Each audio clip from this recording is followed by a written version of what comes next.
अस्सलाम वालेकुम नाजरीन, उर्दू टीवी चैनल में खुश आमदीद।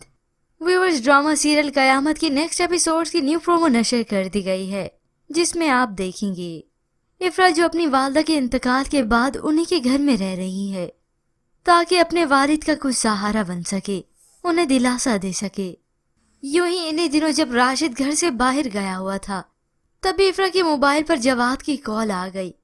वो भी उसे कॉल करके तसल्ली देने की कोशिश करता है।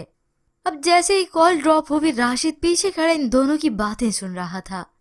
वो इफ़रा के पास उसे घूरते हुए आकर कहता है, इस लड़के ने मुझे क्यों कॉल नहीं की? तो इफ़रा भी साफ साफ कह देती है, मेरी बहन पे भी इसी तरह शक करते थे और अब मुझ पे। शक बहुत बड़ी बीमारी है राशिद, दिल में शक आ जाए तो मोहब्बत जिंदा नहीं रहती। इसी दौरान राशिद इफ़रा की बातें सुनकर शर्मिंदा होने लगा, तो अचानक इफ़रा की बात पर उससे सवाल कर देता है, तुम मोहब्बत करती हो मुझसे? इसी दौरान वक्त गुजरने के साथ साथ इन दोनों की काफ़ी अच्छी अंडरस्टैंडिंग हो रही है। राशिद अब सच्चे दिल से इफ़रा से मोहब्बत करने लगा है।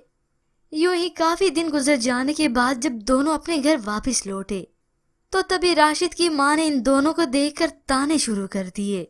बेटे से कहने लगी, तुम्हें घर याद आ गया, तुम वापस आ गए।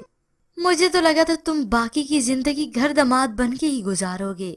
ये सुनकर इफ़रा की आंखें भर आती हैं, तो राशिद भी कह देता है, अम्मा कैसी बातें कर रही हैं? बहू घर आई है, पोती घर आई है, और आपने अपनी बातें शुरू कर दी। अब राशिद की माँ को और तो कुछ ना मिला, हाँ मगर इफ़रा पर अब ये बात जरूर कह देती है, मेरे दोनों बच्चों पर इस इफ़रा जादूगरनी ने जादू कर दिया है।